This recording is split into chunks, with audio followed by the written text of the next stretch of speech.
Hello again. I think it's important for you to know that the things I'm telling you, and I've told you, I didn't read in a book. I didn't check statistics. I didn't ask other people, what's going on in their world and how they are performing or how much money they made last year or how much they expect to make. And here are the things you need to do, and here is your administrative duties and how much time you're going to spend marketing and how much time you're going to spend at buying or downloading apps that are going to provide you with more marketing tips from people who promise you millions of leads and to follow up. And of course, if you've done that, that's just all bogus, isn't it? So the things I'm telling you are the things I learned. The things over many, many years in sales that led me to an understanding of the difference between being in sales and being successful in sales. And I talked a lot about our belief system, the things that we believe in. And I did that really primarily, and although I have a lot of more that I could say about that, but it's important for you to know that that difference that I'm talking about comes from within. It comes from the knowledge that no matter what you try to shortcut your way to success, it isn't going to happen. It might happen in the short term. But in sales, and in especially, the two that are remaining where the commissions play an important part in life insurance and in real estate, that in order for you to be successful, you have to have the passion. What's going to drive you to do that? And it's incredible to see firsthand how people, just seem to try to get by. They maybe have a quota of how many sales or how many calls they're going to make or how many doors they're going to knock on or how many emails they send. But at the end of the day, it's all about the people you meet. It's all about how many people you've shaken hands with and introduced yourself and the services you provide. For you in order for you to stand out amongst the multitude of salespeople out there vying for the same business, why are they going to go with you? And someone would say, well, it's a numbers game. Throw enough shit against the wall and see what sticks. Well, again, that works in the short term, and I've done that several times.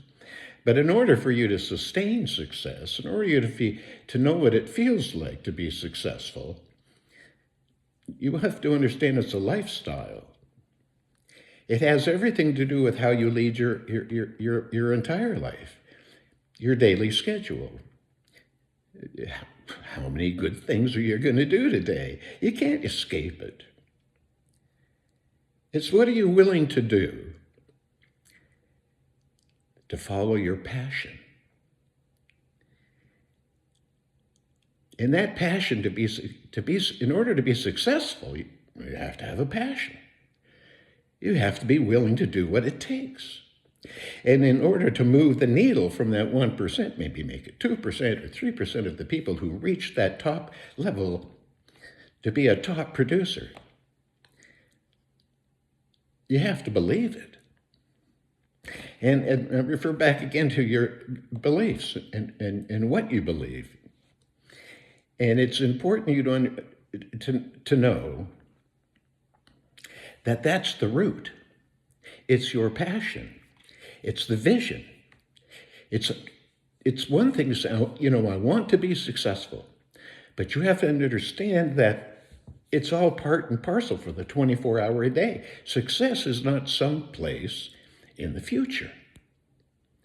You can't know or feel what it feels like to be successful in a place that doesn't exist, yesterday or tomorrow.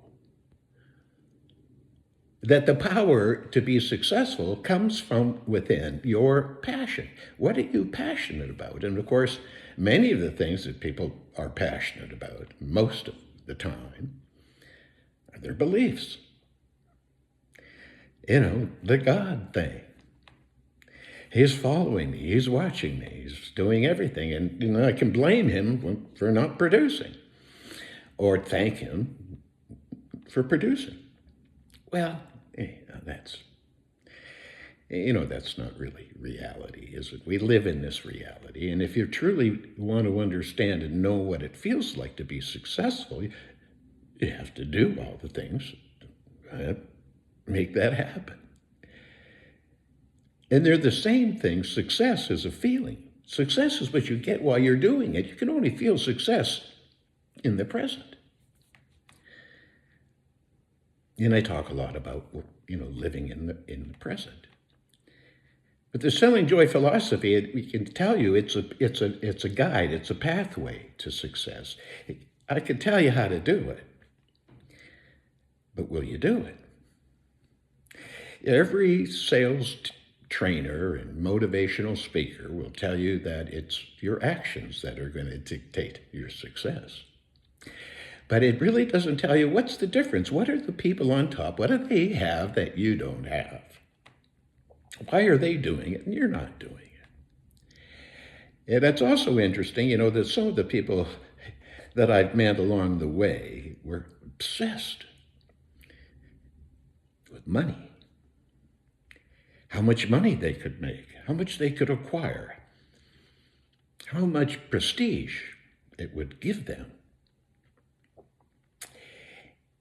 And I got to be honest with you, some of those people were just despicable people with absolutely no social graces whatsoever.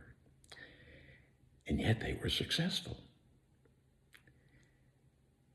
But they were miserable.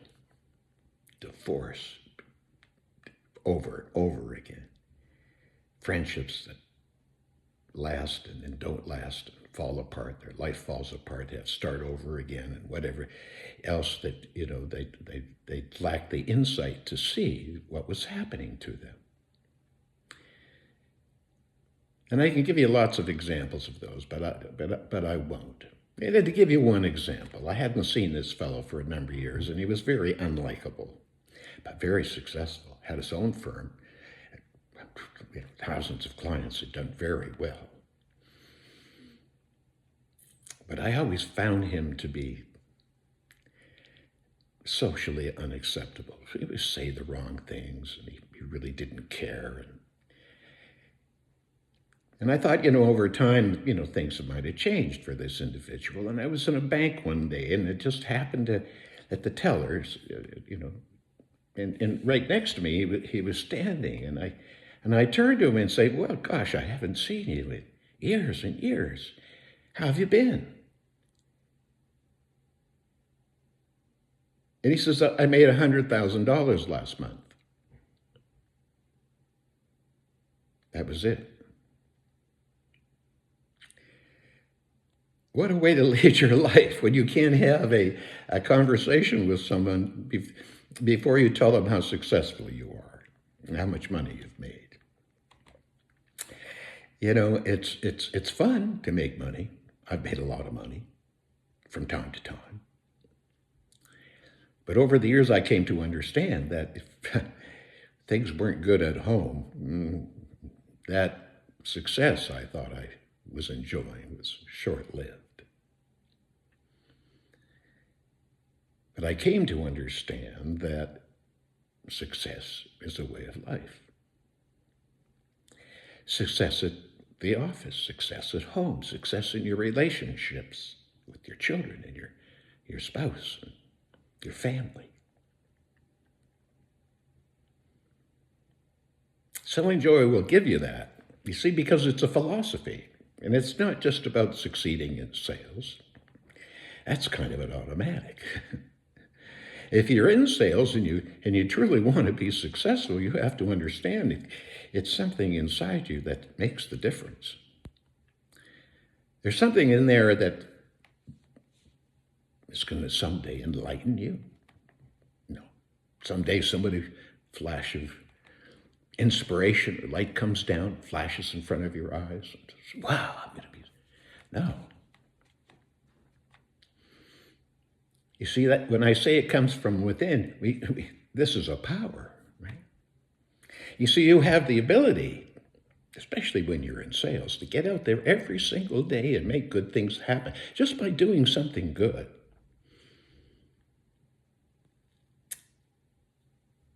Well, that sounds reasonable, doesn't it? Do something good will happen. Well, if we know that, why doesn't that happen for 90% of the people in sales? What's going on? Well, I'll tell you what's going on. What's going on is that power inside you, you're not willing to use it. You see, whatever has enlightened you to say, to get into sales and say, well, this is an opportunity to be successful. And half of you leave in a couple of years and you're out of sales. And many of you just got into sales because you couldn't get a job doing anything else. Degrees, it didn't matter. What is it then? You see these beliefs. And when I tell you how that your beliefs are tied to your emotions, the things you're passionate about, emotional about, the things that make you angry, the things that make you sad, make you cry, make you feel emotional. Those moments in your life when that tingling sensation came over you and said, oh gosh, that's kind of a life's experience hitting you in the face. I first found out about that feeling you get when you do something good, when I forgave somebody.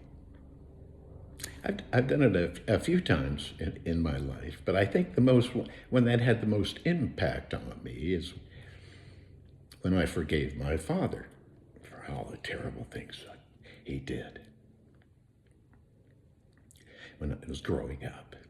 But if you asked my father, why were you so mean? What were you doing to poor old David there, kid? I mean, why couldn't you be a better parent? And he said, gosh, I think I did everything I was supposed to do.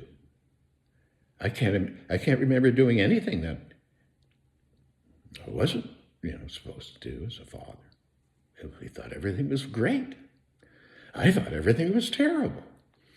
You go figure. And I think that now my kids think of the same way. That what they think of me and how I tried to do my best, it wasn't good enough. But those are the things you get emotional about. Things with your family or friends, things that have happened and upset you, and things that kind of stuck with you. And maybe you have a little more discernment now, and a little more cautious. Those are the things that you think about when you're alone. I mean, it's something you often want to discuss with other people.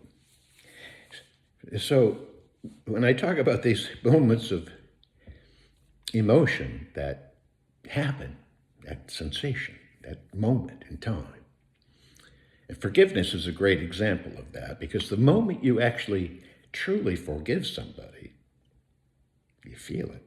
You can't help it. It's automatic. It's the same thing when you do something good, when you do something special, Growing up, catching a touchdown, hitting a home run, acing an exam, helping a little old lady across the street, or joining some community effort to help other people. makes you feel good. That's why we do those things.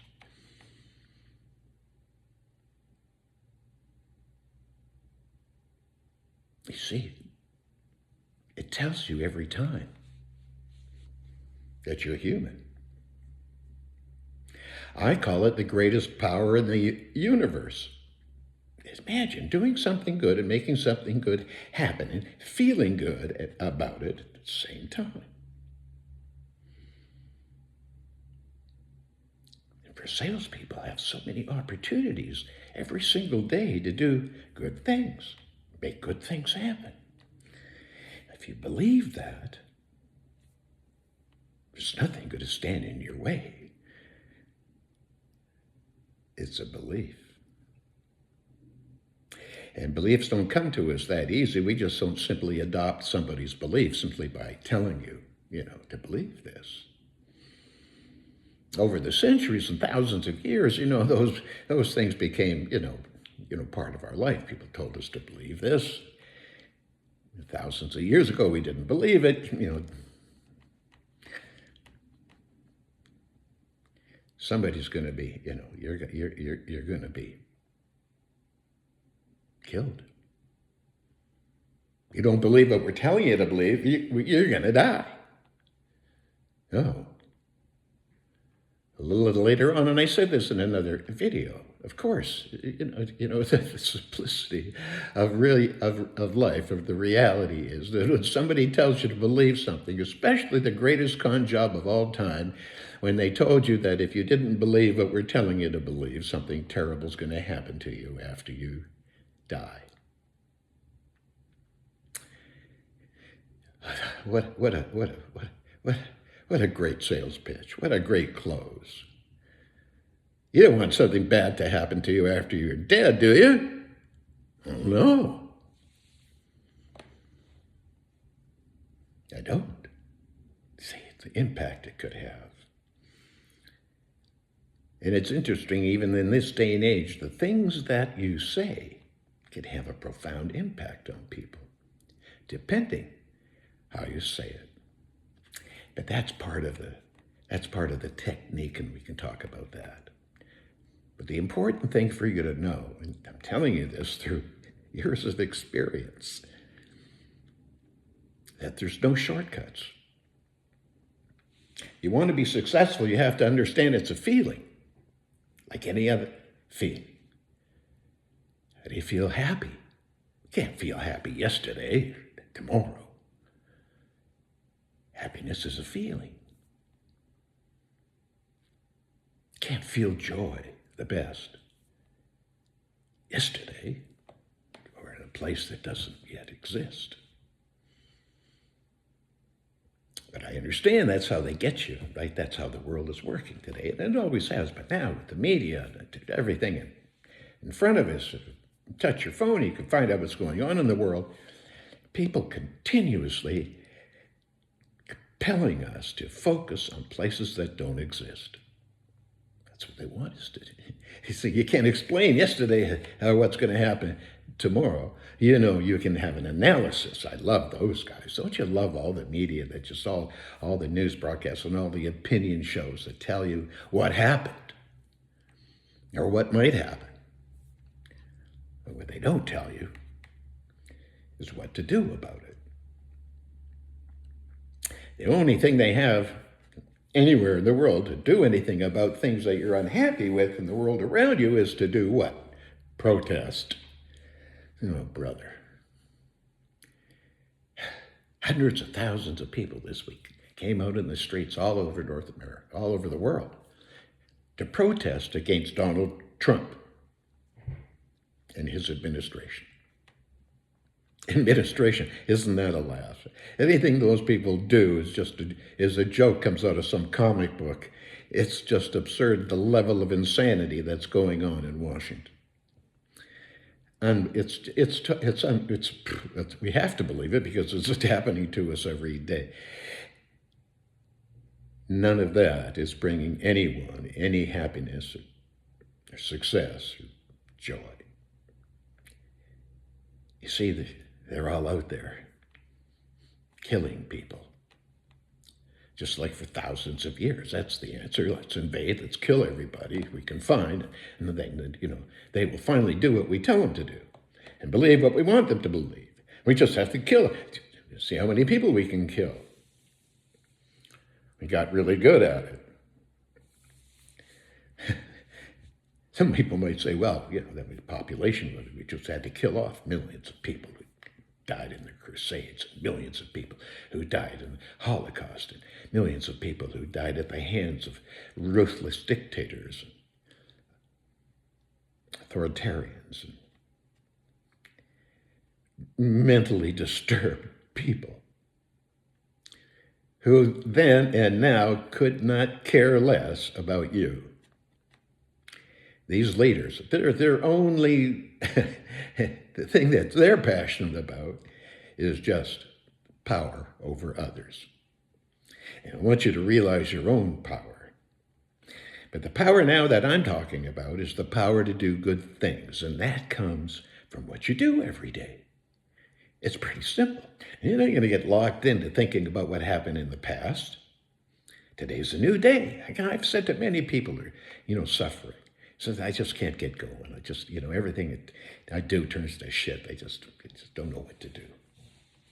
Well, what are you going to do tomorrow? I'm going to sit at home and do nothing? Pray? That's a good one. Whoever came up with that, should pray about it. Pray that that fellow, doesn't do that. Pray that this allow me to do that. Pray for this people's family. Pray for the oppressed. Worship some unknown entity. Worship them. Maybe that will help.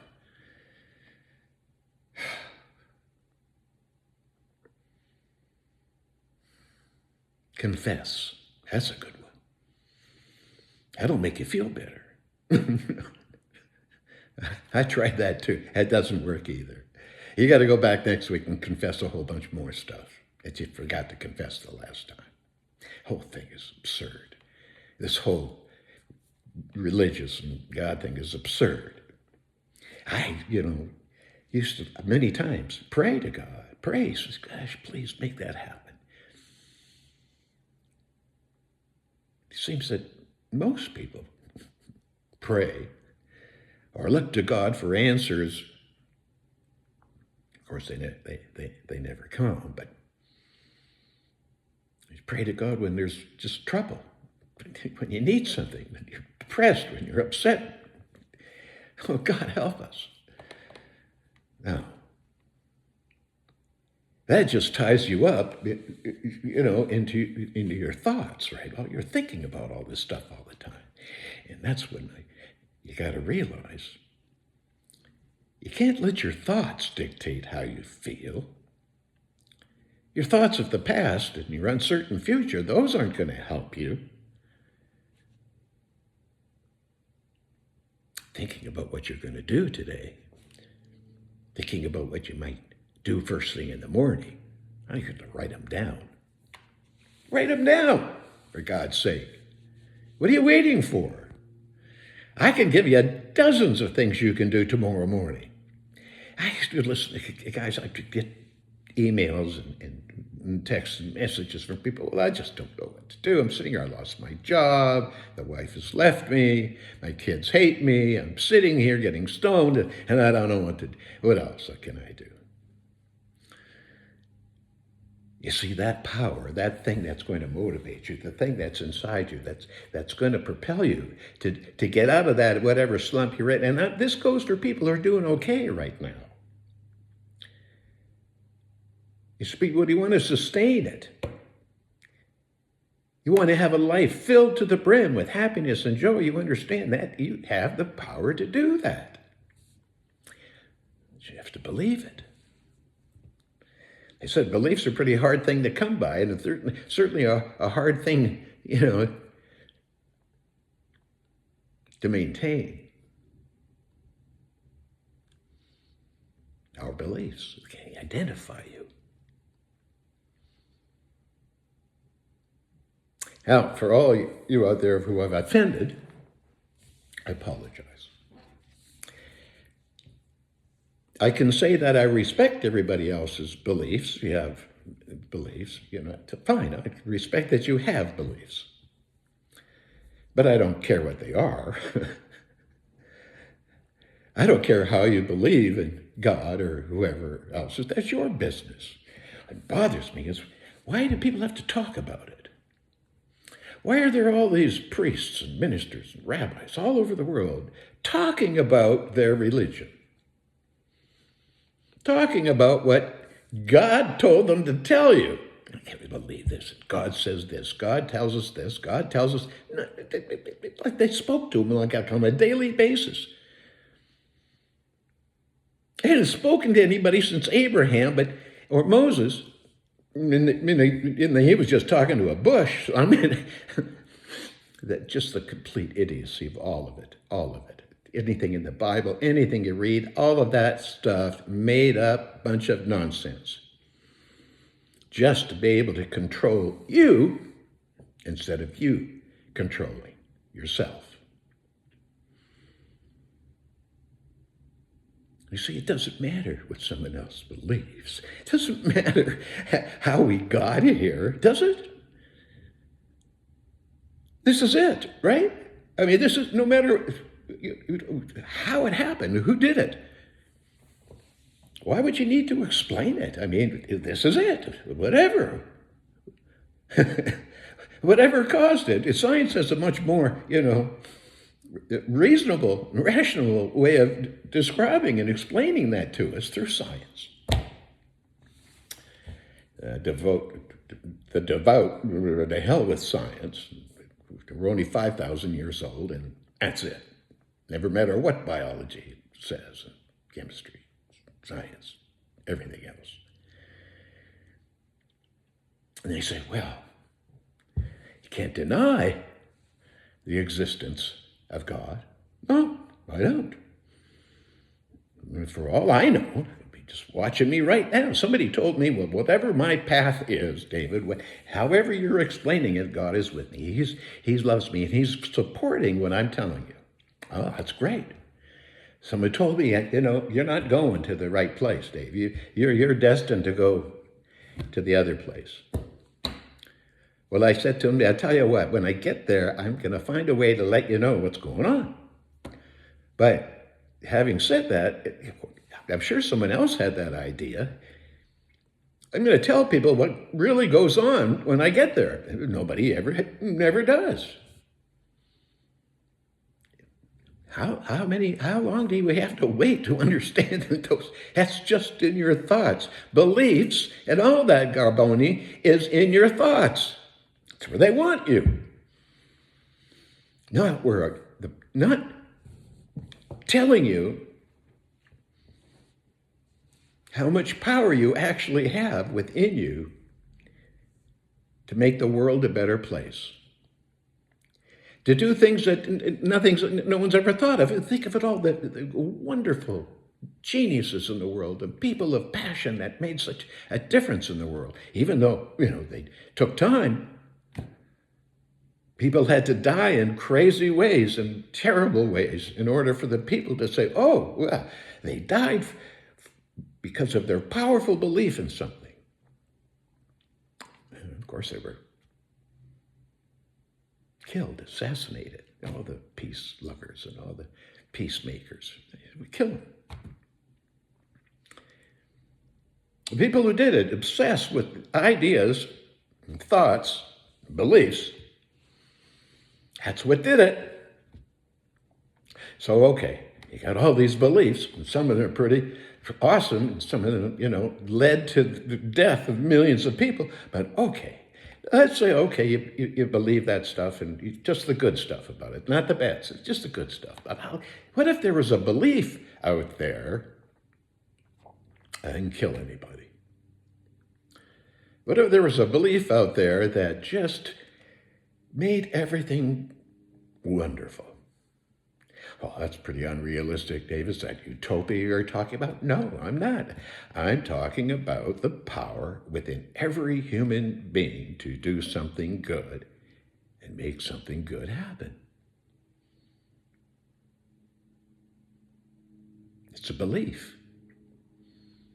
And the power of that belief is the difference that it takes to live a life filled to the brim with happiness and joy and success. You got to believe it.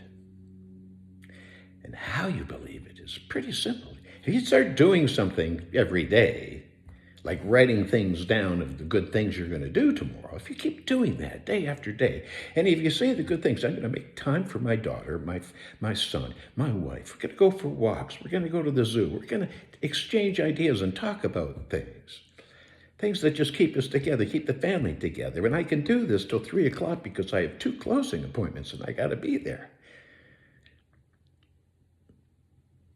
In sales, it's a 24-hour-a-day job. You know, your family life and your business life, they have to merge. They have to be part of you. And you have to make the time you need to do both. You know, folks, I just want to leave you with one thought, that all of us want the same thing, don't we? I mean, never mind these nutbag leaders, these politicians and other leaders, religious, political, and all those sons of bitches. They're all from the same breed, power-hungry, greedy bastards. And they don't care about us.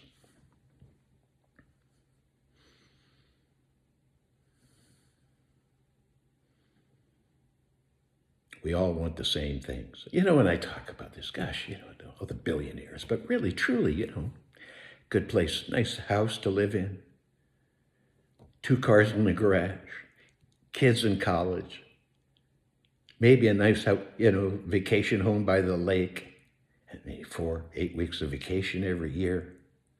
What else is there? Some guys, okay, you got ambition. I love ambition. I love free enterprise. I love that the government should stay the hell out of free enterprise and do what they're supposed to do. Manage the people's business. I don't give a damn what you believe, you son of a bitch. You're just leading us down into places you want to go, and we'd have no idea what you're doing and where you're going, and yet we continue to vote for people who got big mouths and smiley faces and tell you how wonderful they're going to be in the future. They're all the same. Don't kid yourself. They're all the same, every last one. I don't care what your political affiliation is. These sons of bitches don't not care about you. They just care about keeping themselves in power.